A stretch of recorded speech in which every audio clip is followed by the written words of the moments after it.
Harry Potter and the Order of the Phoenix, Chapter 17, Educational Decree Number 24. Harry felt happier for the rest of the weekend than he had done all term. He and Ron spent much of Sunday catching up with all their homework again, and although this could hardly be called fun, the last burst of autumn sunshine persisted. So rather than sitting hunched over tables in the common room, they took their work outside and lounged in the shade of a large beech tree on the edge of the lake. Hermione, who of course was up to date with all her work, brought more wool outside with her and bewitched her knitting needles so that they flashed and clicked in midair beside her, producing more hats and scarves. Knowing they were doing something to resist Umbridge in the Ministry, and that he was a key part of the rebellion, gave Harry a feeling of immense satisfaction. He kept reliving Saturday's meeting in his mind, all those people coming to him to learn defense against the dark arts, and the looks on their faces as they had heard some of the things he had done, and Cho praising his performance in the Triwizard Tournament, knowing all those people did not think him a lying weirdo, but someone to be admired, buoyed him up so much that he was still cheerful on Monday morning, despite the imminent prospect of all his least favorite classes. He and Ron headed downstairs from their dormitory, discussing Angelina's idea that they were to work on a new move called the sloth grip roll during that night's Quidditch practice. And not until they were halfway across the sunlit common room did they notice the addition to the room that had already attracted the attention of a small group of people. A large sign had been affixed to the Gryffindor notice board, so large it covered everything else on it.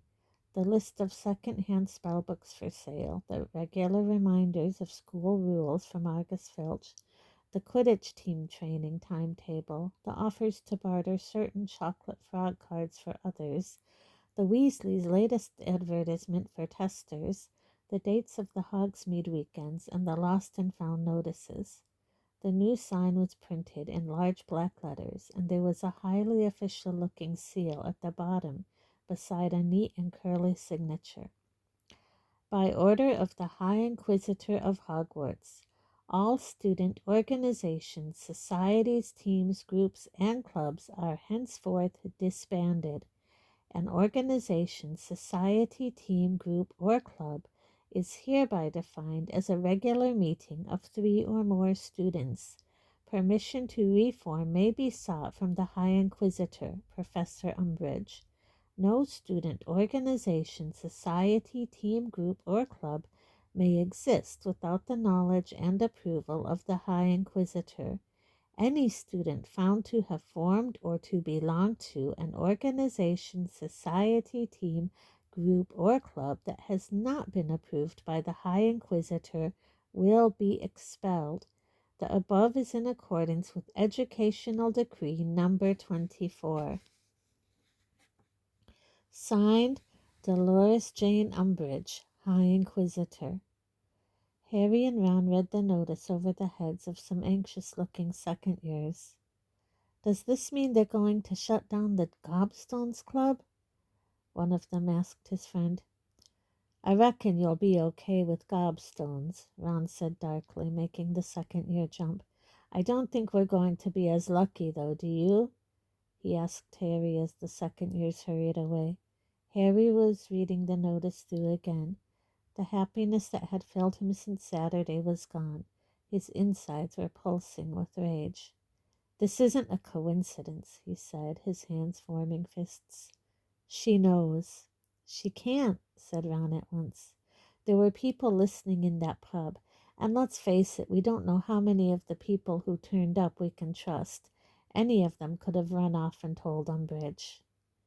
And he had thought they believed him, thought they even admired him. "Zacharias Smith," said Ron at once, punching a fist into his hand. "Or I thought that Michael Corner had a really shifty look, too." "I wonder if Hermione's seen this yet," Harry said, looking round at the door to the girls' dormitories. "Let's go and tell her," said Ron. He bounded forwards, pulled open the door, and set off up the spiral staircase. He was on the 6th stair when there was a loud, wailing, klaxon-like sound, and the steps melted together to make a long, smooth stone slide like a helter-skelter. There was a brief moment when Ron tried to keep running, arms working madly like windmills. Then he toppled over backwards and shot down the newly created slide, coming to rest on his back at Harry's feet. I don't think we're allowed in the girls' dormitories, said Harry, pulling round to his feet and trying not to laugh.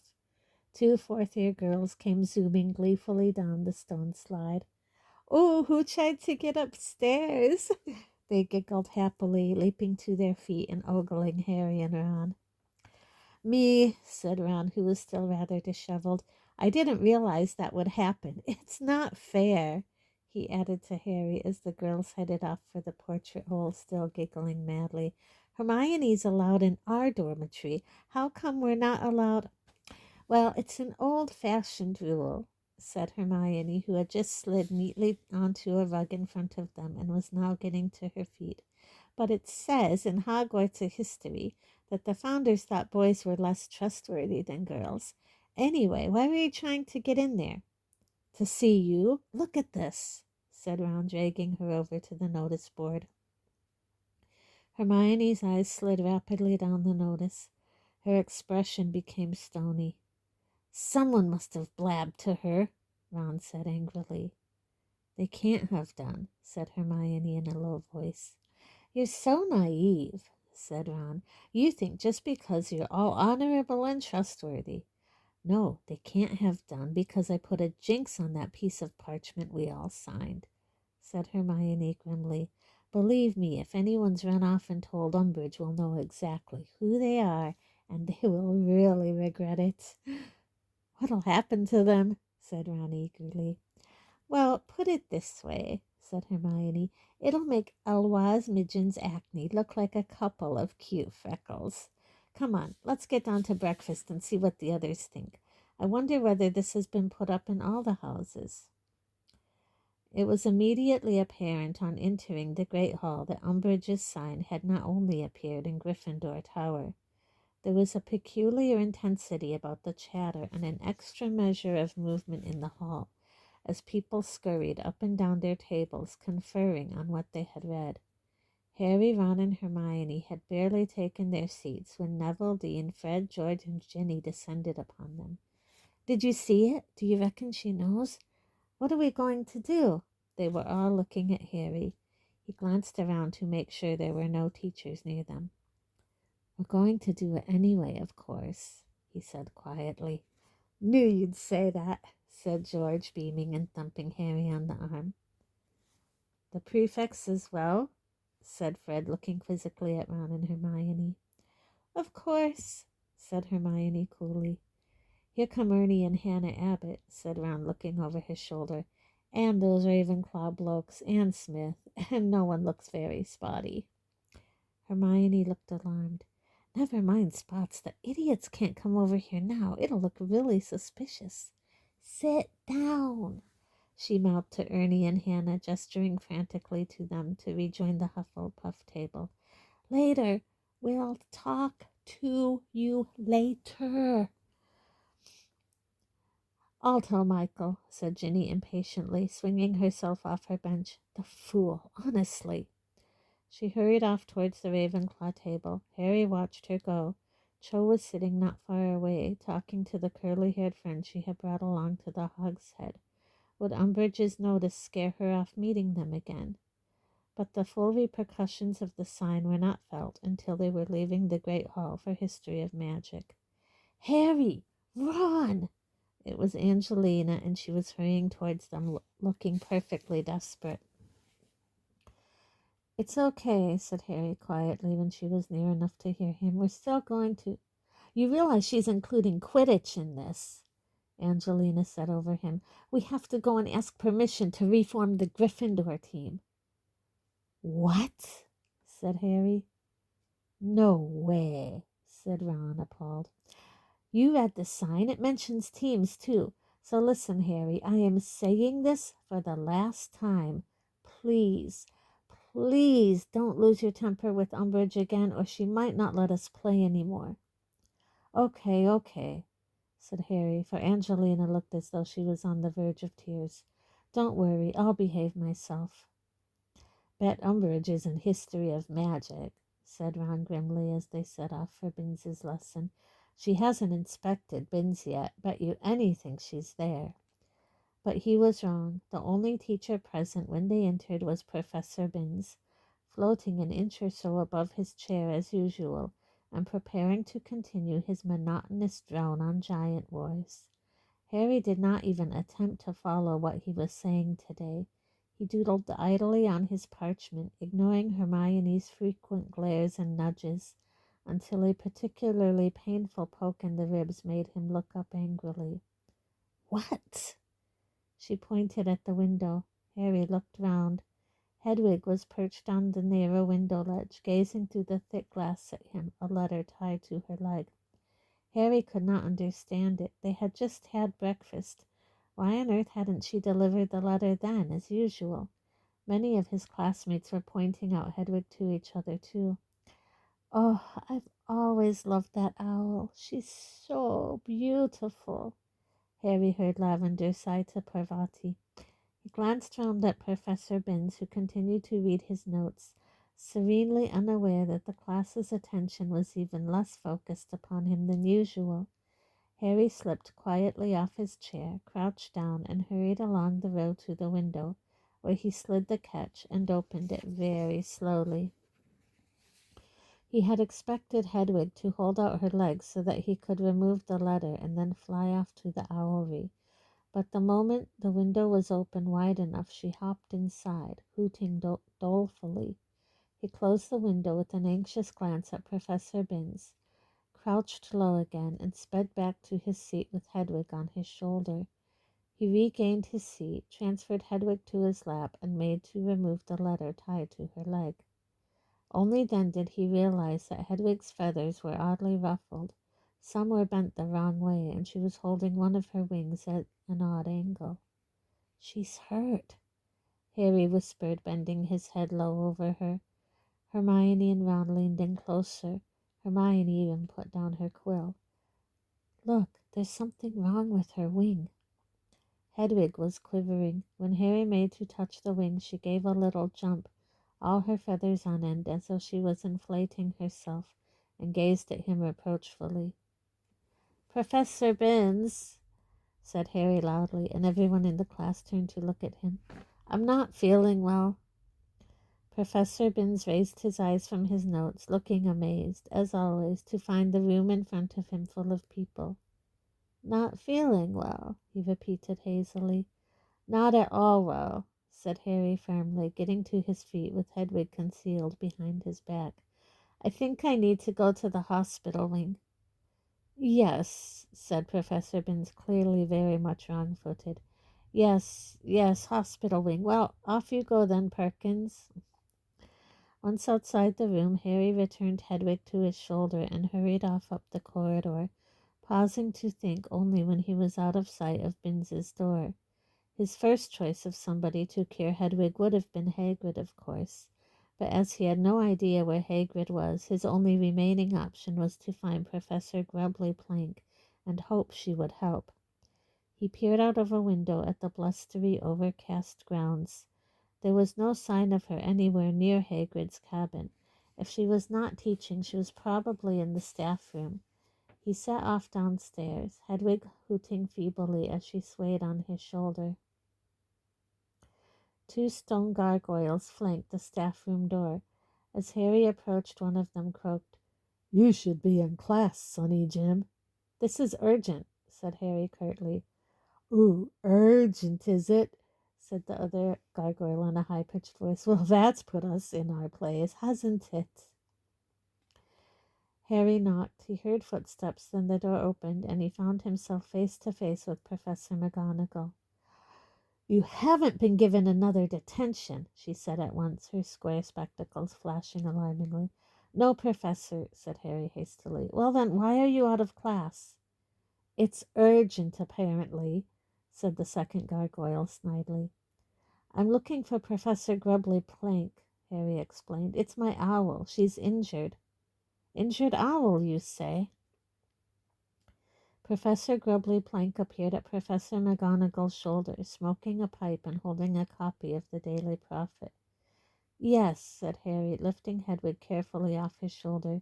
She turned up after the other post owls, and her wings all funny. Look. Professor Grubbly Plank stuck her pipe firmly between her teeth and took Hedwig from Harry while Professor McGonagall watched. Said Professor Grubbly Plank, her pipe waggling slightly as she talked. Looks like something's attacked her. Can't think what would have done it, though. Thestrals will sometimes go for birds, of course, but Hagrid's got the Hogwarts Thestrals well trained not to touch owls. Harry neither knew nor cared what Thestrals were. He just wanted to know that Hedwig was going to be all right. Professor McGonagall, however, looked sharply at Harry and said, Do you know how far this owl's traveled, Potter? Said Harry. From London, I think. He met her eyes briefly and knew, by the way her eyebrows had joined in the middle, that she understood London to mean number 12, Grimmauld Place. Professor Grubbly Plank pulled a monocle out of the inside of her robes and screwed it into her eye to examine Hedwig's wing closely. I should be able to sort this out if you leave her with me, Potter, she said. She shouldn't be flying long distances for a few days in any case. Right, thanks, said Harry, just as the bell rang for break. No problem, said Professor Grubbly Plank gruffly, turning back into the staff room. Just a moment, Wilhelmina, said Professor McGonagall. Potter's letter. Oh, yeah, said Harry, who had momentarily forgotten the scroll tied to Hedwig's leg.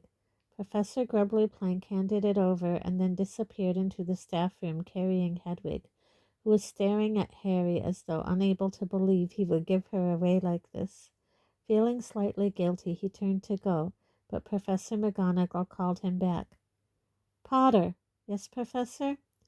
She glanced up and down the corridor. There were students coming from both directions.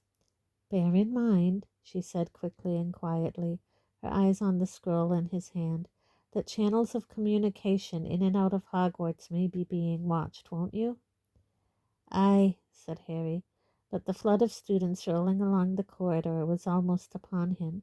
Professor McGonagall gave him a curt nod and retreated into the staff room, leaving Harry to be swept out into the courtyard with the crowd. He spotted Ron and Hermione already standing in a sheltered corner, their cloak collars turned up against the wind. Harry slit open the scroll as he hurried towards them and found 5 words in Sirius's handwriting. Today, same time, same place. Is Hedwig okay? Asked Hermione anxiously the moment he was within earshot. Where did you take her? Asked Ron. To Grubbly Plank, said Harry, and I met McGonagall. Listen. And he told them what Professor McGonagall had said. To his surprise, neither of the others looked shocked. On the contrary, they exchanged significant looks. What? Said Harry, looking from Ron to Hermione and back again. Well, I was just saying to Ron, what if someone had tried to intercept Hedwig? I mean, she's never been hurt on a flight before, has she? Who's the letter from, anyway? Asked Ron, taking the note from Harry. Snuffles, said Harry quietly. Same time, same place. Does he mean the fire in the common room? Obviously, said Hermione, also reading the note. She looked uneasy. I just hope nobody else has read this. But it was still sealed and everything, said Harry, trying to convince himself as much as her. And nobody would understand what it meant if they didn't know where we'd spoken to him before, would they? I don't know, said Hermione anxiously, hitching her bag back over her shoulder as the bell rang again. It wouldn't be exactly difficult to reseal the scroll by magic, and if anyone's watching the Flu Network, but I don't really see how we can warn him not to come without that being intercepted too. They trudged down the stone steps to the dungeons for potions, all 3 of them lost in thought. But as they reached the bottom of the steps, they were recalled to themselves by the voice of Draco Malfoy, who was standing just outside Snape's classroom door, waving around an official-looking piece of parchment and talking much louder than was necessary so that they could hear every word. Yeah, Umbridge gave the Slytherin Quidditch team permission to continue playing straight away. I went to ask her first thing this morning. Well, it was pretty much automatic. I mean, she knows my father really well. He's always popping in and out of the ministry. It'll be interesting to see whether Gryffindor are allowed to keep playing, won't it? Don't rise, Hermione whispered imploringly to Harry and Ron, who were both watching Malfoy, faces set and fists clenched. It's what he wants. I mean, said Malfoy, raising his voice a little more, his gray eyes glittering malevolently in Harry and Ron's direction. If it's a question of influence with the ministry, I don't think they've got much chance. From what my father says, they've been looking for an excuse to sack Arthur Weasley for years. And as for Potter, my father says it's a matter of time before the ministry has him carted off to St. Mungo's. Apparently, they've got a special ward for people whose brains have been addled by magic. Malfoy made a grotesque face, his mouth sagging open and his eyes rolling. Crabbe and Goyle gave the usual grunts of laughter. Pansy Parkinson shrieked with glee. Something collided hard with Harry's shoulder, knocking him sideways. A split second later, he realized that Neville had just charged past him, heading straight for Malfoy. Neville, no! Harry leaped forward and seized the back of Neville's robes. Neville struggled frantically, his fists flailing, trying desperately to get at Malfoy, who looked, for a moment, extremely shocked. Help me! Harry flung at Ron, managing to get an arm around Neville's neck and dragging him backwards away from the Slytherins. Crabbe and Goyle were flexing their arms as they stepped in front of Malfoy, ready for the fight. Ron seized Neville's arms, and together he and Harry succeeded in dragging Neville back into the Gryffindor line. Neville's face was scarlet.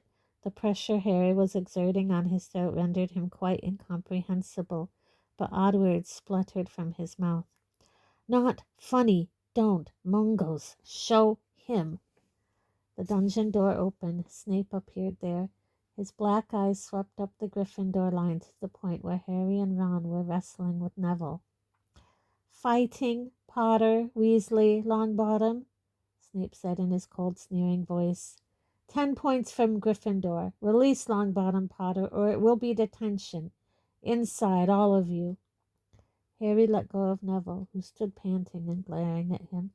I had to stop you, Harry gasped, picking up his bag. Crabbe and Goyle would have torn you apart. Neville said nothing.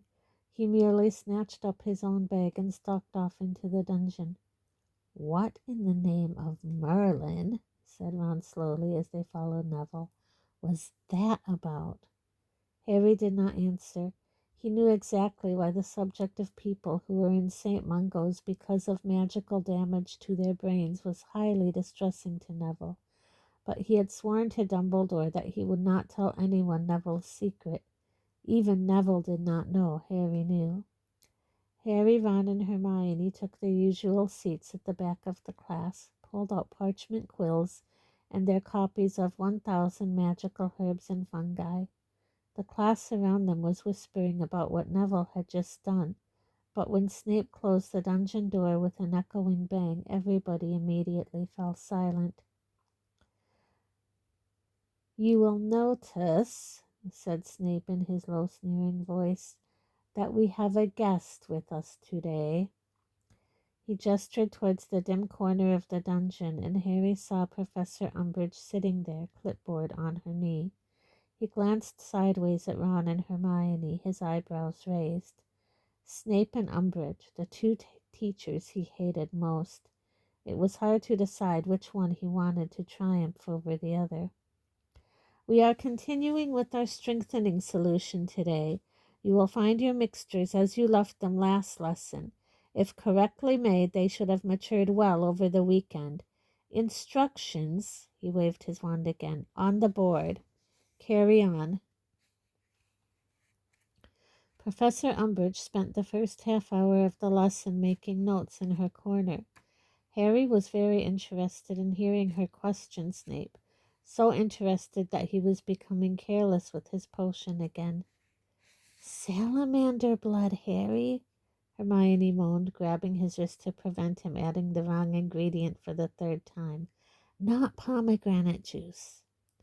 "Right," said Harry vaguely, putting down the bottle and continuing to watch the corner. Umbridge had just got to her feet. "Huh," he said softly, as she strode between two lines of desks towards Snape, who was bending over Dean Thomas's cauldron. "Well, the class seem fairly advanced for their level," she said briskly to Snape's back, "though I would question whether it is advisable to teach them a potion like the strengthening solution. I think the Ministry would prefer it if that was removed from the syllabus." Snape straightened up slowly and turned to look at her. "Now, how long have you been teaching at Hogwarts?" she asked, her quill poised over her clipboard. 14 years, Snape replied. His expression was unfathomable. His eyes on Snape, Harry added a few drops to his potion. It hissed menacingly and turned from turquoise to orange. "You applied first for the Defense Against the Dark Arts post, I believe?" Professor Umbridge asked Snape. "Yes," said Snape quietly. "But you were unsuccessful?" Snape's lip curled. "Obviously." Professor Umbridge scribbled on her clipboard. "And you have applied regularly for the Defense Against the Dark Arts post since you first joined the school, I believe?" "Yes," said Snape quietly, barely moving his lips. He looked very angry. "Do you have any idea why Dumbledore has consistently refused to appoint you?" asked Umbridge. "I suggest you ask him," said Snape jerkily. "Oh, I shall," said Professor Umbridge with a sweet smile. "I suppose this is relevant?" Snape asked, his black eyes narrowed. "Oh, yes," said Professor Umbridge. "Yes, the Ministry wants a thorough understanding of teachers' backgrounds." She turned away, walked over to Pansy Parkinson, and began questioning her about the lessons. Snape looked round at Harry, and their eyes met for a second. Harry hastily dropped his gaze to his potion, which was now congealing foully and giving off a strong smell of burned rubber. "No marks again, then, Potter," said Snape maliciously, emptying Harry's cauldron with a wave of his wand. "You will write me an essay on the correct composition of this potion, indicating how and why you went wrong, to be handed in next lesson. Do you understand?" "Yes," said Harry furiously. Snape had already given them homework, and he had Quidditch practice this evening. This would mean another couple of sleepless nights. It did not seem possible that he had awoken that morning feeling very happy. All he felt now was a fervent desire for the day to end. "Maybe I'll skive off divination," he said glumly as they stood in the courtyard after lunch, the wind whipping at the hem of their robes and brims of hats. "I'll pretend to be ill and do Snape's essay instead. Then I won't have to stay up half the night." "You can't skive off divination," said Hermione severely. "Hark, who's talking? You walked out of divination. You hate Trelawney," said Harry indignantly. "I don't hate her," said Hermione loftily. "I just think she's an absolutely appalling teacher and a real old fraud. But Harry's already missed History of Magic, and I don't think he ought to miss anything else today." There was too much truth in this to ignore, so half an hour later Harry took his seat in the hot, over-perfumed atmosphere of the divination classroom, feeling angry at everybody. Professor Trelawney was yet again handing out copies of the Dream Oracle. Harry thought he'd surely be much better employed doing Snape's punishment essay than sitting here, trying to find meaning in a lot of made-up dreams. It seemed, however, that he was not the only person in divination who was in a temper. Professor Trelawney slammed a copy of the Oracle down on the table between Harry and Ron and swept away, her lips pursed. She threw the next copy of the Oracle at Seamus and Dean, narrowly avoiding Seamus's head, and thrust the final one into Neville's chest with such force that he slipped off his pouffet. "Well, carry on," said Professor Trelawney loudly, her voice high-pitched and somewhat hysterical. "You know what to do, or am I such a substandard teacher that you have never learned how to open a book?" The class stared perplexedly at her, then at each other. Harry, however, thought he knew what was the matter. As Professor Trelawney flounced back to the high-backed teacher's chair, her magnified eyes full of angry tears, he leaned his head closer to Ron's and muttered, "I think she's got the results of her inspection back." "Professor," said Parvati Patil in a hushed voice. She and Lavender had always rather admired Professor Trelawney. "Professor, is there anything wrong?" "Wrong?" cried Professor Trelawney in a voice throbbing with emotion. "Certainly not. I have been insulted, certainly. Insinuations have been made against me, unfounded accusations leveled, but no, there is nothing wrong, certainly not." She took a great shuddering breath and looked away from Parvati, angry tears spilling from under her glasses. "I say nothing," she choked, "of 16 years of devoted service.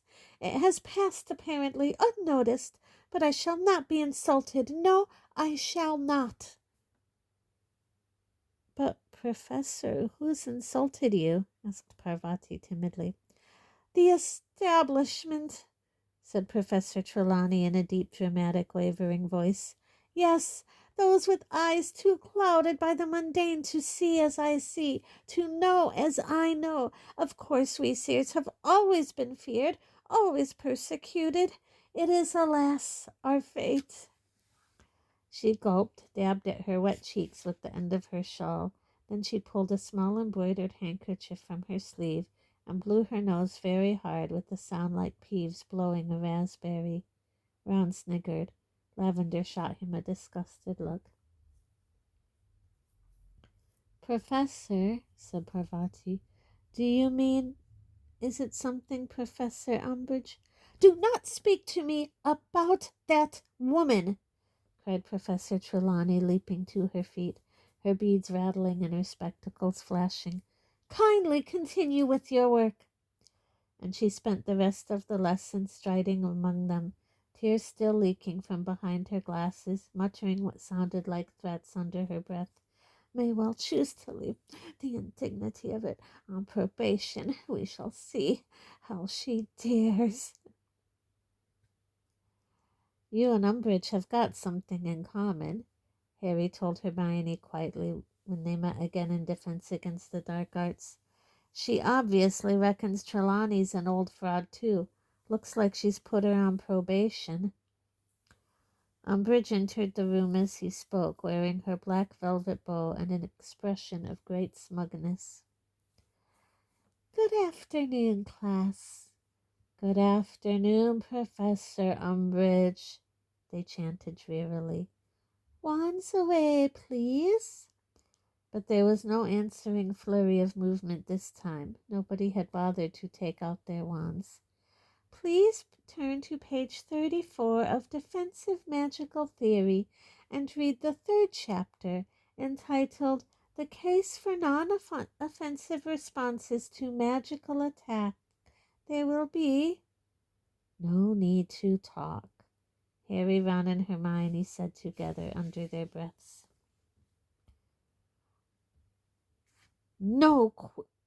No Quidditch practice," said Angelina in hollow tones when Harry, Ron, and Hermione entered the common room after dinner that night.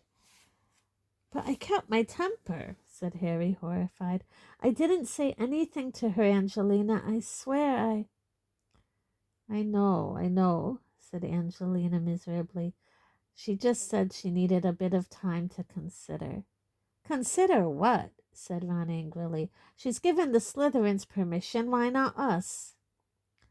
But Harry could imagine how much Umbridge was enjoying holding the threat of no Gryffindor Quidditch team over their heads, and could easily understand why she would not want to relinquish that weapon over them too soon. "Well," said Hermione, "look on the bright side. At least you'll have time to do Snape's essay." "That's the bright side, is it?" snapped Harry, while Ron stared incredulously at Hermione.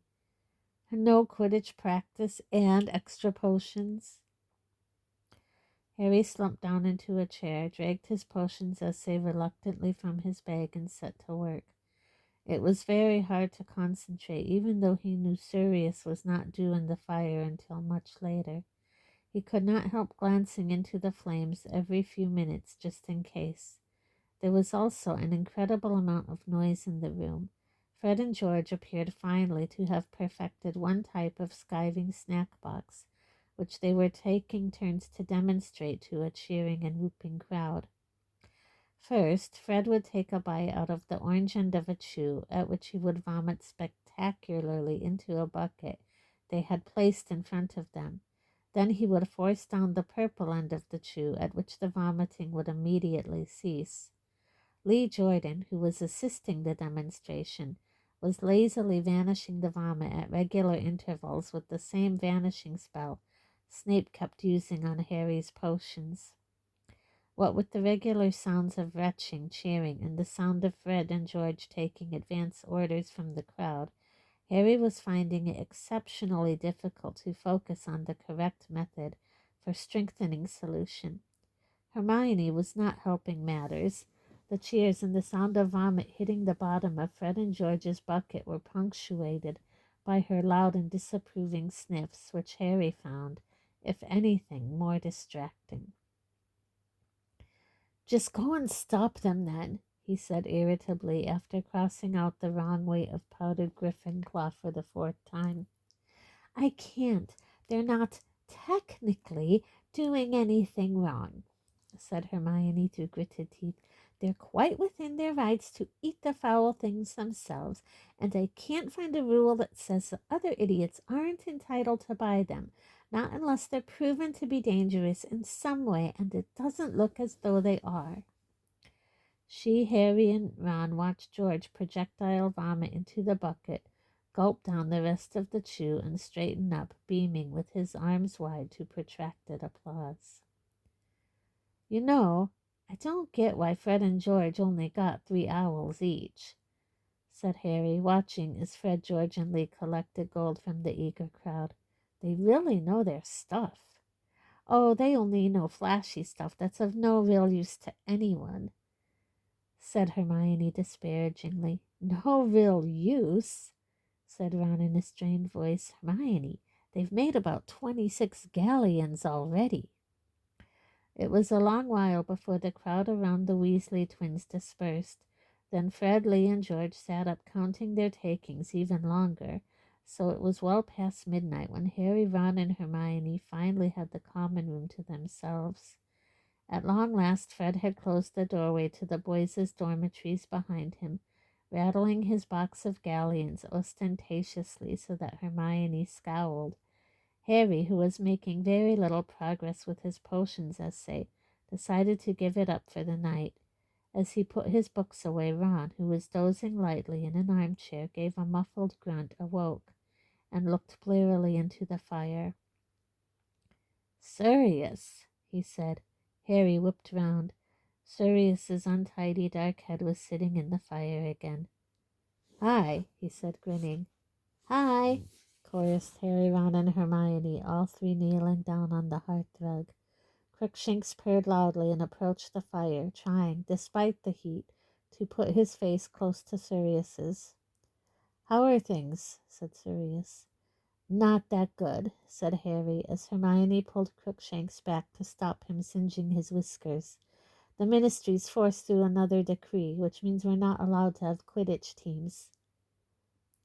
"Or secret defense against the dark arts groups," said Sirius. There was a short pause.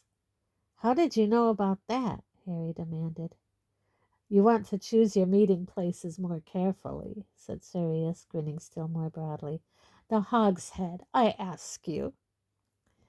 Well, it was better than the three broomsticks, said Hermione defensively. That's always packed with people. Which means you'd have been harder to overhear, said Sirius. You've got a lot to learn, Hermione. Who overheard us? Harry demanded. Mundungus, of course, said Sirius, and when they all looked puzzled, he laughed. He was the witch under the veil. That was Mundungus? Harry said, stunned. What was he doing in the hogshead? What do you think he was doing? Said Sirius impatiently. Keeping an eye on you, of course. I'm still being followed? Asked Harry angrily. Yeah, you are, said Sirius. And just as well, isn't it, if the first thing you're going to do on your weekend off is organize an illegal defense group. But he looked neither angry nor worried. On the contrary, he was looking at Harry with distinct pride. Why was Dung hiding from us? Asked Ron, sounding disappointed. We'd have liked to have seen him. He was banned from the Hogshead 20 years ago, said Sirius, and that barman's got a long memory. We lost Moody's spare invisibility cloak when Sturgis was arrested, so Dung's been dressing as a witch a lot lately. Anyway, first of all, Ron, I've sworn to pass on a message from your mother. Oh, yeah? Said Ron, sounding apprehensive. She says, on no account whatsoever are you to take part in an illegal secret defense against the dark arts group. She says you'll be expelled for sure and your future will be ruined. She says there will be plenty of time to learn how to defend yourself later and that you are too young to be worrying about that right now. She also, Sirius's eyes turned to the other two, advises Harry and Hermione not to proceed with the group, though she accepts that she has no authority over either of them, and simply begs them to remember that she has their best interests at heart.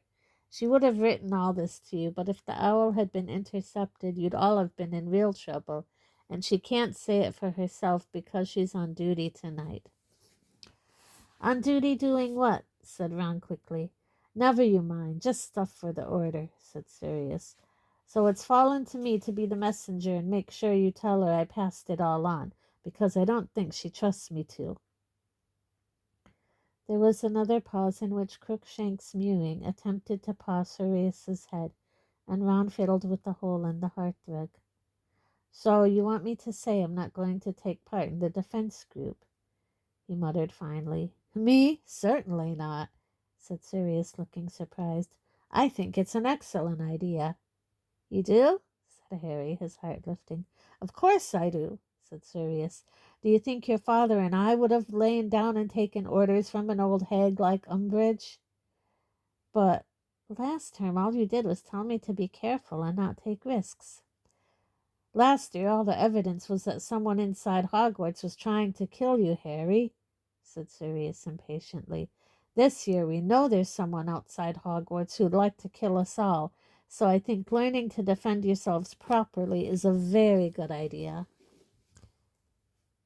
And if we do get expelled? Hermione asked, a quizzical look on her face. Hermione, this whole thing was your idea, said Harry, staring at her. I know it was. I just wondered what Sirius thought, she said, shrugging. Well, better expelled and able to defend yourselves than sitting safely in school without a clue, said Sirius. Hear, hear, said Harry and Ron enthusiastically. So, said Sirius, how are you organizing this group? Where are you meeting? Well, that's a bit of a problem now, said Harry. Don't know where we're going to be able to go. How about the Shrieking Shack? Suggested Sirius. Hey, that's an idea, said Ron excitedly. But Hermione made a skeptical noise, and all three of them looked at her, Sirius's head turning in the flames. Well, Sirius, it's just that there were only 4 of you meeting in the Shrieking Shack when you were at school, said Hermione, and all of you could transform into animals, and I suppose you could all have squeezed under a single invisibility cloak if you wanted to. But there are 28 of us, and none of us is an animagus, so we wouldn't need so much as an invisibility cloak as an invisibility marquee. Fair point, said Sirius, looking slightly crestfallen. Well, I'm sure you'll come up with somewhere. There used to be a pretty roomy secret passageway behind that big mirror on the 4th floor. You might have enough space to practice jinxes in there. Fred and George told me it's blocked, said Harry, shaking his head. Caved in or something. Oh, said Sirius, frowning. Well, I'll have a think and get back to... He broke off. His face was suddenly tense, alarmed. He turned sideways, apparently looking into the solid brick wall of the fireplace. Sirius? Said Harry anxiously, but he had vanished. Harry gaped at the flames for a moment, then turned to look at Ron and Hermione. Why did he... Hermione gave a horrified gasp and leaped to her feet, still staring at the fire. A hand had appeared amongst the flames, groping as though to catch hold of something. A stubby, short-fingered hand, covered in ugly, old-fashioned rings. The three of them ran for it. As the door of the boys' dormitory, Harry looked back. Umbridge's hand was still making snatching movements among the flames, as though she knew exactly where Sirius's hair had been moments before and was determined to seize it.